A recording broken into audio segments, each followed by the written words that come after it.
What is up, Stockton, California? This is 93.5 KWDC Delta College Radio, and I'm your girl, Carolita. And this is your boy, Troy. We got the mayor leaking up in the building. What's up? What's up, 209? We out of here. Let's go. What's up, Stockton? You're listening to 209 Talk on 93.5 KWDC Stockton. 209 Talk is a collaboration where local college students sit down with the mayor.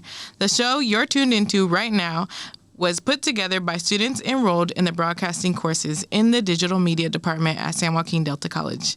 Thanks for listening and supporting college radio.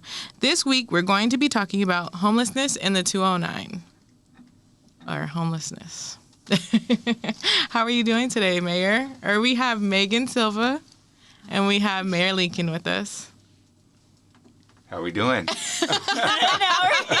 Like we're all not awake yet. Yeah, we're still waking up. It's all good. It's early in the morning. Hey, it's early in the morning. We're in Stockton in the 209. I believe the semester just got started. Right? Yes. Oh, yeah. So we're getting back in the swing of things. It's all good. A lot of homework. Oh, yeah. I'm taking 9 classes. 9 classes? But some of them are like workout classes. So. Okay. I'm only doing 3 this time around because it's wrapping things up last semester before graduating. Oh, yeah. Me too. Yay! Yeah, just pushing through it, I guess. And graduation is in May. May 18th. Count down the days. May 18th. You know the date already? Of course I know the date. I'm ready. My gosh. This would be my second time graduating. Oh. So I'm not looking at dates or nothing. I'm just like, whatever it is. Ever graduation because I was class of 2020, so I can't wait to see what the hat's like. Yeah. Congratulations to the both of you. Thank you. And I may see you guys on May 18th because my son is projected to graduate as well. Oh, congratulations. Yeah, on May 18th. That's a big step. That's because he's graduating high school and college, right? He's getting Well, he's graduating college, and then next year he graduates high school. Oh, wow. Backwards. I like that. That is so cool to be able to say, like, yeah, I got my AA before I was even done with high school. So today we're getting into homelessness, and that has been a big part in Stockton. So I just want to get your take on the homeless. I don't want to call it a situation, but I guess it is here in Stockton. How do you feel like that is affecting Stockton? Well, what we refer to it as is like homeless crisis, or a humanitarian crisis. And I think it was important for the community to understand is that even through COVID and the various situations that we've had to deal with as a community over the past couple of years, homelessness has still remained the number one issue or concern or crisis for our community. And so our local government, we're working really hard, to do the best we can to mitigate this crisis that we're dealing with right now. Has it been boosted since COVID? Like, did homelessness go up since COVID? No, that's interesting that you asked that question because there's what's called a point-in-time count. So back in 2019, we had a point-in-time count. And when COVID hit in 2020, we didn't have our next point-in-time count until January of 2022. So that was essentially 3 years later. Yeah. Right? And so what we found when we did our point-in-time count in January of 2022 was that our homeless population, or unsheltered residents in Stockton, declined by 3%. Oh, wow. So what that tells us is that the efforts that we've been making and partnering with various organizations in our community in outreach and providing supportive services in collaboration with the county of San Joaquin, we're moving in the right direction. And how do you do that count? How is that count taken? So point-in-time count means that you pick a day, and it signifies a specific point in time that the community comes together, various organizations, government agencies, and we go out and we canvass the entire county, the entire city on that particular day within that particular time frame, and we count those unsheltered residents. Do you ask the people if they're unsheltered, or you just count them, like, because you see them sleeping? Yes, so we somewhere? go to the various encampments, locations. So you have throughout conversations with them? Absolutely. Right. In fact, there's a survey, and provide so long as they're willing to participate in answering just a few questions, we're able to capture that information and that data. And what that allows us to do as a county, as a city, it allows us to really align our resources so that we could be very intentional, very strategic about meeting the needs, because homelessness is so complex. Right. It impacts every community differently. And so it's important for us that as we work hard to advocate for additional financial resources at the state and federal level, that we have a strategic plan to address homelessness and mitigate homelessness within our communities. You said it impacts different communities different. How do you think it impacts Stockton? So what we should understand about Stockton is that over 2/3 of our unsheltered population, our homeless community, is really impacted by some sort of behavioral health challenge. And whether that's substance use disorder or mental health challenges. And so those are the two main drivers that we've seen, that those who are experiencing homelessness right now, those who are unsheltered, that's what they're dealing with. And so for us, as a city of Stockton, we work really hard to partner with specific organizations that specialize in those areas, so that when we are continuing our outreach in the community through our homeless outreach team, and we make contact with our unsheltered residents, when they're ready to take the next step towards healing in their life and to receive help, accept help, we're able to point them in the right direction. And that's what it's all about, is because we want people to take the next step toward healing in their life. It's not compassionate for us to allow our unsheltered community just to wither under a bridge or on the street. We want to make sure that they go from where they're at to temporary shelter, to emergency shelter, find some housing stability, food resource, whatever they may need. We want to help them take the next step toward healing in their life, but also receive the services that they need, right? So that they can overcome any challenges that they're dealing with if it has to do with mental health or substance use disorder. I was reading about like the housing first approach that it seems like a lot of people have been talking about. Is that kind of like what you guys are doing, or are you guys doing something different? We are doing as much as we can across the board, right? And so I said earlier that homelessness is so complex, and because it's so complex, you have to take a multifaceted approach to dealing with it. So we understand that housing is a big component of homelessness as well. Twofolds. One, from a standpoint of preventing homeless. When people have stable housing, we're able to prevent homelessness from happening in the future.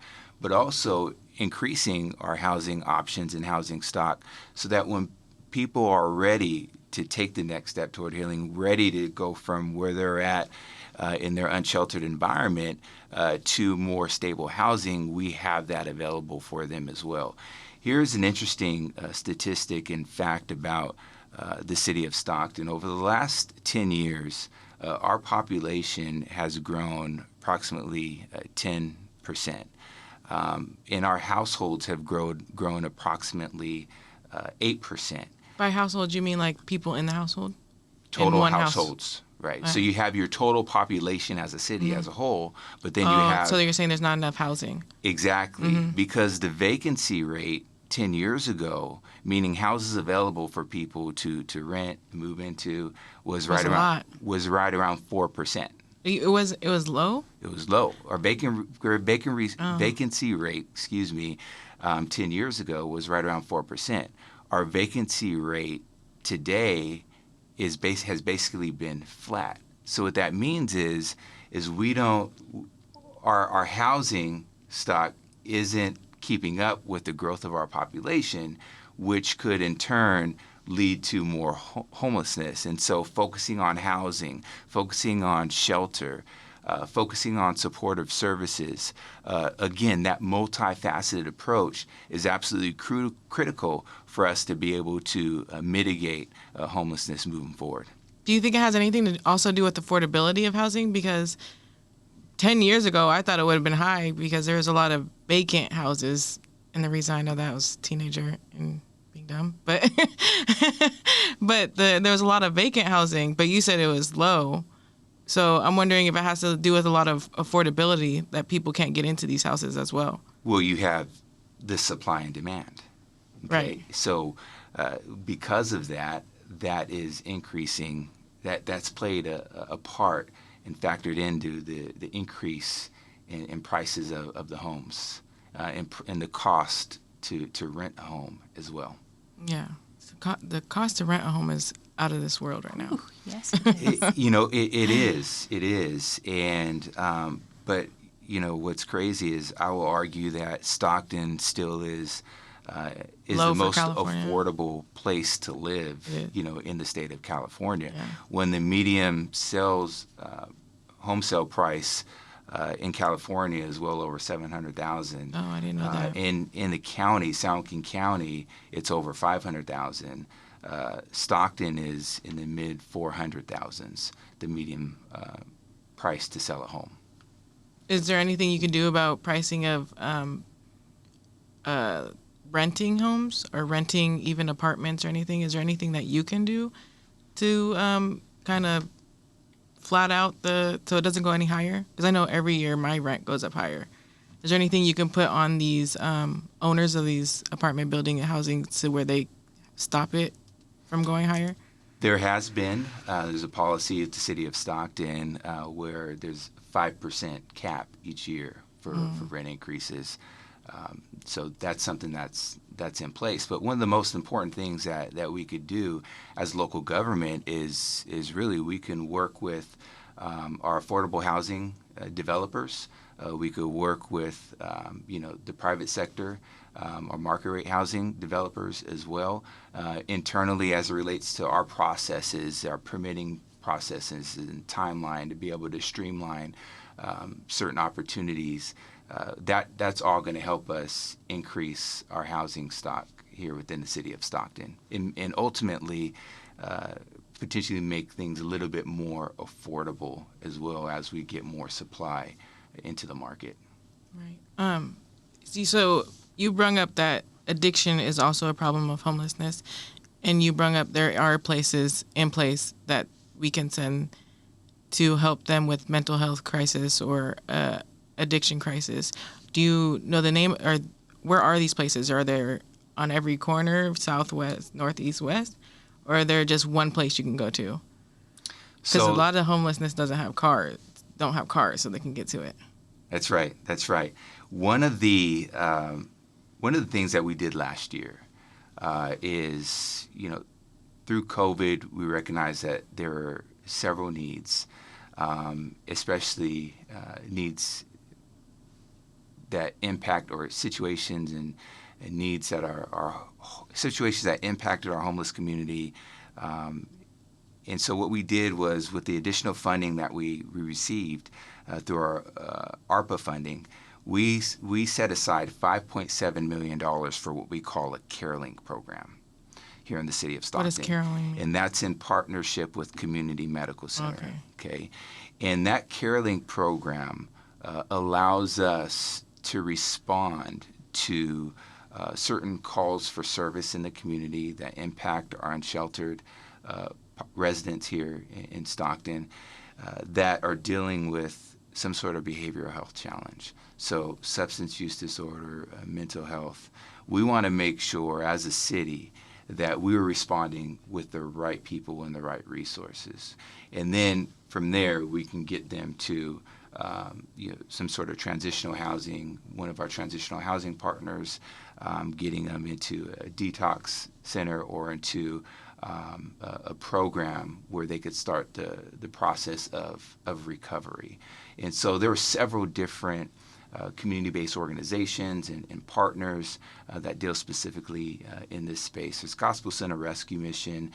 There's the Salvation Army. There's also even other supportive services like St. Mary's Dining Hall, Stockton Shelter for the homeless. The list could go on and on and on. So if we see somebody like clearly having a mental health crisis, is this who we reach out to if we're worried for either their safety or our safety if this is impacting us? And what is the number? So if you see somebody in the community who's experiencing a mental health crisis, and the first thing we want to do is, because we don't know the details of those circumstances and their situation, and we want to make sure everybody is safe in the process, is call 911. Okay, and our dispatch works closely with the CareLink program and our law enforcement to make sure that the right person is responding to that particular call. So the first step would be just to call 911. We can get medical services out there through that 911 call. We can get the CareLink program out there. So the police would come first, and then they would assess the situation, and then the CareLink program will go out, or everybody comes out at once? The dispatch will receive the call. Mm-hmm. If it's a situation where it's more in line with what we're talking about, behavioral health challenge, dispatch is trained to vet that call, and then would dispatch CareLink. CareLink would essentially be the lead in the response, not law enforcement. Because, again, we want to make sure that we have the right personnel, the right services engaging in interacting and meeting the needs of our homeless and unsheltered residents. And it's CareLink or CareLink? CareLink. CareLink? Oh, CareLink. CareLink. I was like, what is care CareLink? about you. Yes. I heard it like that too, so I'm really glad you clarified. We'll have to make Thank like you. a little graphic that says the name. Yeah. So CareLink, is that like a program we can donate to? Or is it just like a program that Stockton has put together? So it's a program that Stockton has invested in that is ran by the Community Medical Center. So there's opportunities to donate to the Community Medical Center, to volunteer with the Community Medical Center, or any other agencies that the city partners with, or nonprofit organizations in our community that meet the needs of our unsheltered population. We have a community medical centers. Huh? That's what we They're putting have. them all across Stockton, I feel. They have the one right here in the middle of our campus. Mm-hmm. Well, that's cool. Because we have, I've recently read a statistic from an ABC article, actually it was about our laundry service, but it said from Delta that 18% of our student population is experiencing homelessness right now. Yes. So we have a thing in Danner Hall where they did a presentation and told us about that. And then they want to let people know that also at Delta, they have a place where you can go get a shower. They have a place where you can go get medical needs. They have a place where you can go brush your teeth and all that. I don't know about sleep, but I know that they have stuff where you can make sure you're clean and all that here on campus. Yeah, I know that Delta College is doing a lot of great work to meet the needs of homeless and unsheltered students, and that's important because there is a large population of homeless young adults and teenagers, and a big portion of that is the result of those foster youth that have aged out of the system. Right. And so the city of Stockton has recognized that, and we've also invested in that space as well with our affordable housing partners. We've set aside funding specifically to help acquire property so that our our youth that are aging out of the foster system, who have a job and who are going to school, who want to take that next step in their life, they have a place to go, and so that's very, very important. Not only our youth, but also our seniors as well. We've invested as a city in that space too. Is there any safe shelters for teenage young adults that don't have a space to go? Because I know there's a shelter downtown. Is there a different one, or is that the same shelter they would go to for safe shelter? Yeah, so we have family shelters. We have safe shelters for youth. The Children's Home here in Stockton is one of those locations. What is our shelter capacity like right now? Do we have room for people? We do. We do have room for people, and that's a great question because even right now as we speak, we are closing out a NOFA, it's called Notice of Funding Available. It's a grant opportunity for organizations to participate in so that they can receive money specifically to fund the expansion of shelter. So we have about 850 beds in the city of Stockton. We are looking to add an additional 300 beds over this next year in Stockton in specifically low barrier beds, meaning that if somebody has pets, if they have a pet, if they have possessions, if they have a partner, and they need privacy, there's that type of shelter for them. It's more non-congregate. Right. They're doing that in front of St. Mary's Dining Hall, right? Where they're putting like little mobile homes out there or something. We went there to help the St. Mary's Dining Hall, and they were telling us about that. So St. Mary's Dining Hall is one of those partners for the city of Stockton, and they are looking at bringing micro homes out there. Yeah, and there's a couple other agencies within the city of Stockton who are looking to do the same thing as well.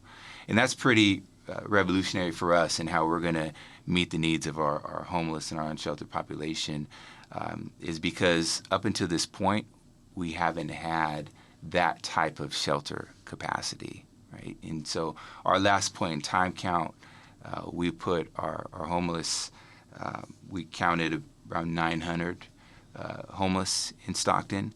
And so ultimately what that means is essentially we'd have enough beds, theoretically we'd have enough beds for our unsheltered population, but you can't force somebody to take shelter. Right. They have to want to. And that's a challenge, that's one of the challenges that we're being very intentional about overcoming is, a lot of people who are unsheltered, there's trust concerns and trust issues. And so through our efforts and our partnerships with the community-based organizations is we want consistent faces that are doing outreach. We have our homeless outreach team that consists of public safety, fire, PD, community-based organizations, the county behavioral health. They're out there every week, the same faces, the same groups, going to encampments, going to these different areas, engaging our unsheltered population so that they could build those bridges of trust and rapport so that, again, those individuals who are unsheltered, they can reach out for a hand up for help, and we'll be able to provide that assistance and take them to that next step. So, and these shelters, do they get tested or anything before they, for drugs or any type of addiction, or they're just allowed to go in no matter what? Each shelter has different protocols, different requirements. And so with the low barrier shelter expansion, however, you don't have to be sober to take shelter. You can't use drugs while you're there. But again, it's about eliminating as many barriers as possible to get people from where they're at, under a bridge or on the street, into more of a safe and secure environment so that we can connect them with case management and services and an assessment so that they can get the help that they need. Our shelter expansion at Stockton Shelter for the Homeless is going to include a navigation center. And essentially what that will do is that will serve as a triage point for our unsheltered residents to better understand their needs and then align them with the right resources. Something else that I was reading about that St. Mary's Dining Hall offers that I think a lot of people aren't familiar with, I hadn't heard about it till I read about it. It's an alternate court system, like homeless court. What is that? So what's unique about San Joaquin County is that we have what's called collaborative courts. And so it's actually a program through the court system in San Joaquin County. So, instead of criminalizing homeless, because it's not a crime to be homeless. And again, the whole purpose is to get people back on their feet. However, if you are unsheltered and maybe you made the wrong choice and you've broken the law, we have what's called that collaborative court, homeless court, where there's accountability and we're connecting those individuals with the resources in a program, in a plan, so that they can be rehabilitated, get back on their feet, and be able to go back into the community and be productive and give back. And so it's very, very innovative approach. We're one of a few counties that have that service and that opportunity, and we really, as a county, we pride ourselves with that. Because again, this is about getting people help. This is about getting them back on their feet. One of the things that many people don't know about me is homelessness has impacted me personally. And this was before I became mayor. Not that I was homeless myself, but my father was homeless for a while. And this was during my teenage years. And I was raised by my stepdad, but my biological father, he was the one that was homeless. I hadn't seen him for years, and I just got done playing basketball at Lincoln High School. My mom and I stopped at a store just to pick up a few things. And as I'm walking in, this gentleman says, "Hey, young man, you have $1." And I looked at him, and it was my dad that I hadn't seen. And I had to tell him no at that time. And I walked out. Mom and I went into the store, and I walked out, and I said bye to him. I told him that I loved him. And he will tell you, and he's told me this, because he knew what I was going to do with that $1 that I'd given him. And so, following that, he made some poor choices. He was held accountable, from a law standpoint. But while he was in his last 2 years in jail, he got his life together. He got his life right. And when he got out of jail, he committed his life to giving back to the community and at-risk youth what he could never give me.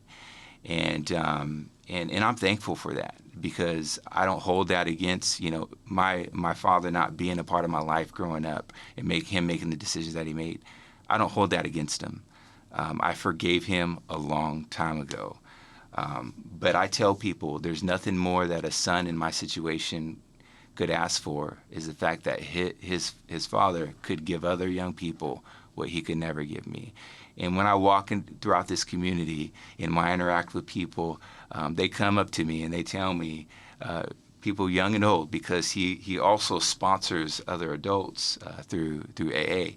And they come up to me all the time and they say, "Oh, you're Kevin Lincoln's son?" Because his name is Kevin Lincoln. He's Kevin Lincoln Sr.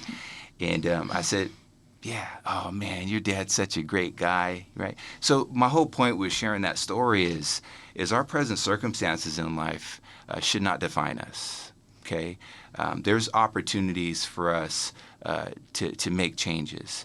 And it doesn't matter how young you are, it doesn't matter how old you are.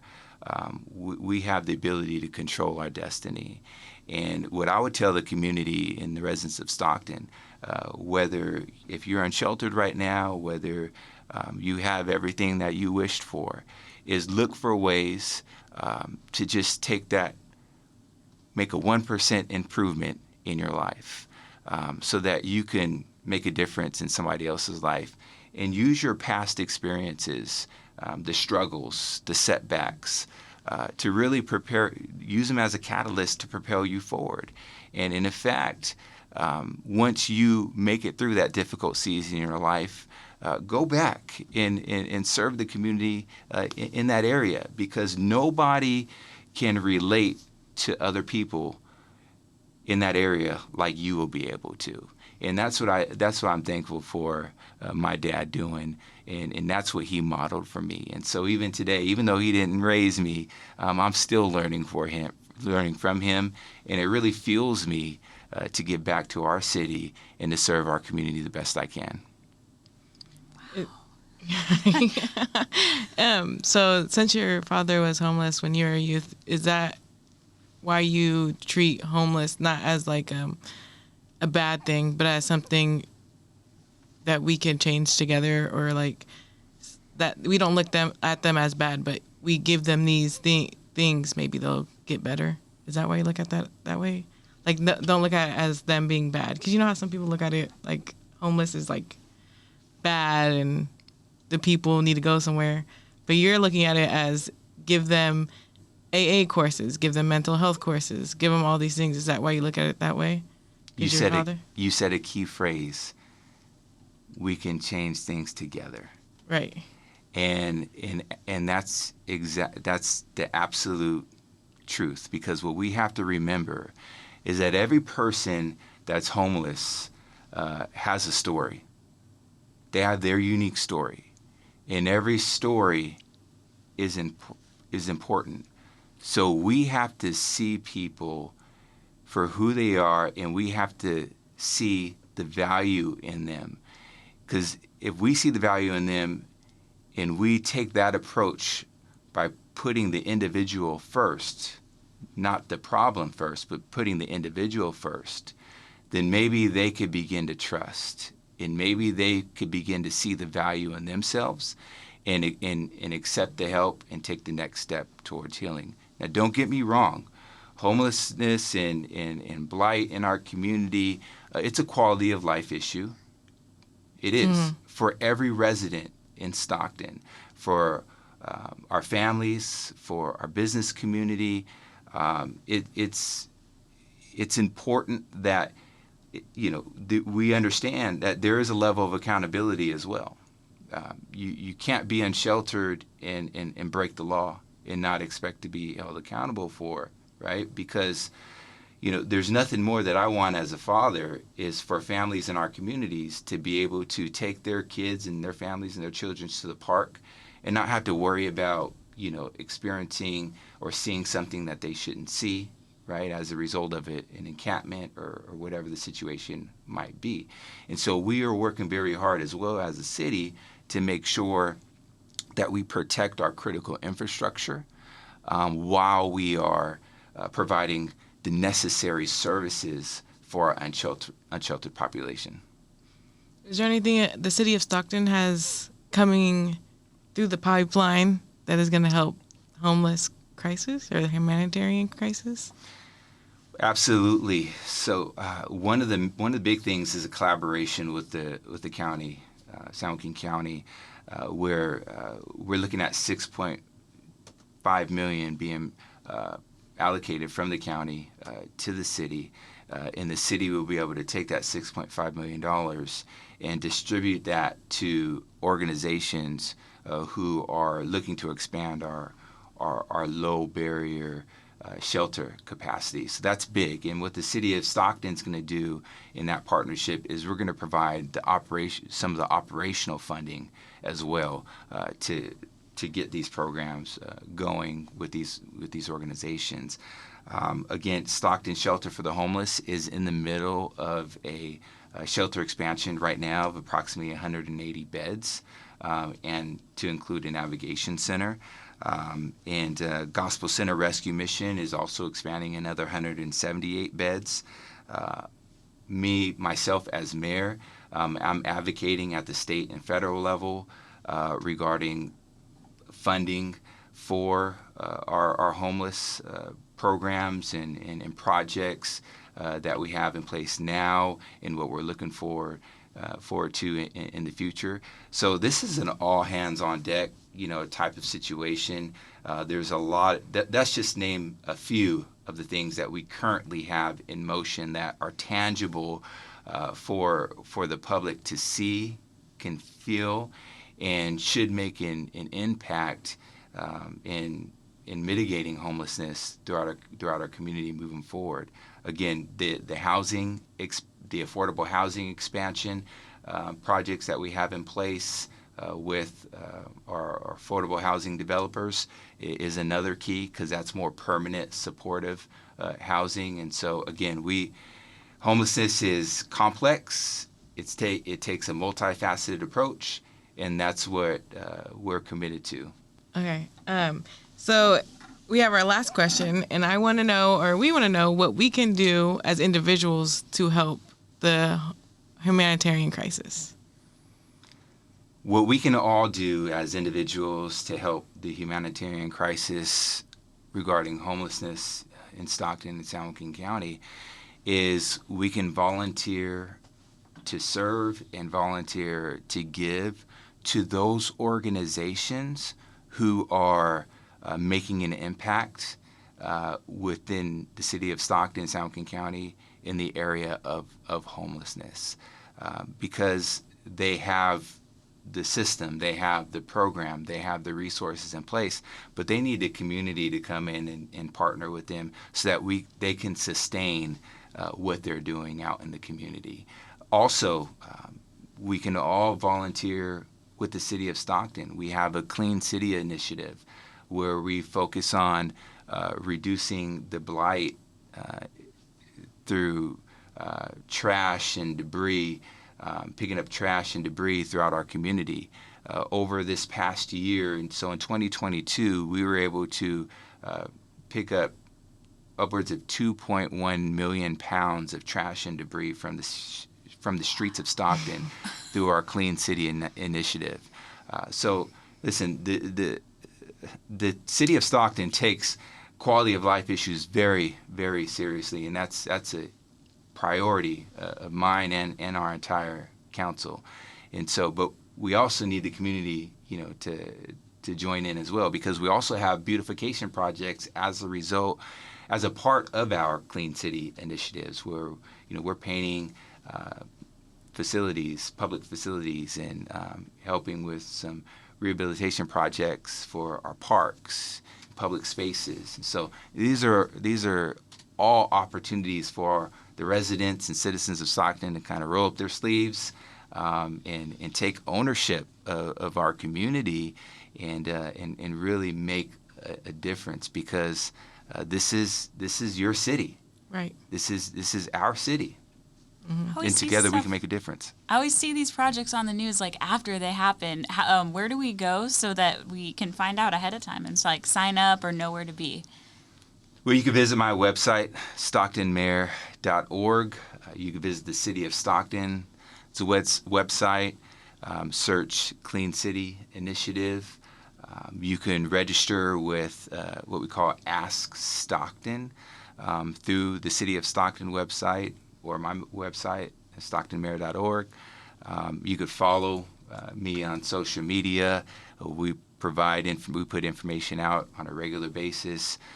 There's a host of areas, and again, this opportunities like this, discussing critical issues and concerns impacting our community. D Media, you guys do a great job in this 209 talk that we have here. This is an incredible opportunity to get the word out there, and provide those links. Right. And again, we want to just keep chipping away. We want to be consistent with onboarding more and more people, to be a part of the change and making a difference. And again, together we can make this thing happen. We can change Stockton. That's right. We are. Together we are changing Stockton. So thank you for coming in. That was a nice conversation. Thank you. No, thank you and the entire team. Yeah, you guys are all a blessing to our entire city. So keep up the great work. Thank you. Thank you. 209 Talk has been a production of KWDC 93.5 LPFM, Delta College Radio. This program is made possible by listeners like you. Programming is produced by the students, staff, and faculty of San Joaquin Delta College's Digital Media Department. It is supported by the Delta College Department of Arts, Humanities, and Multimedia, the Career Technical Education and Workforce Development Office, and the State of California. This is a collaboration with the City of Stockton Mayor's Office. Thank you for listening.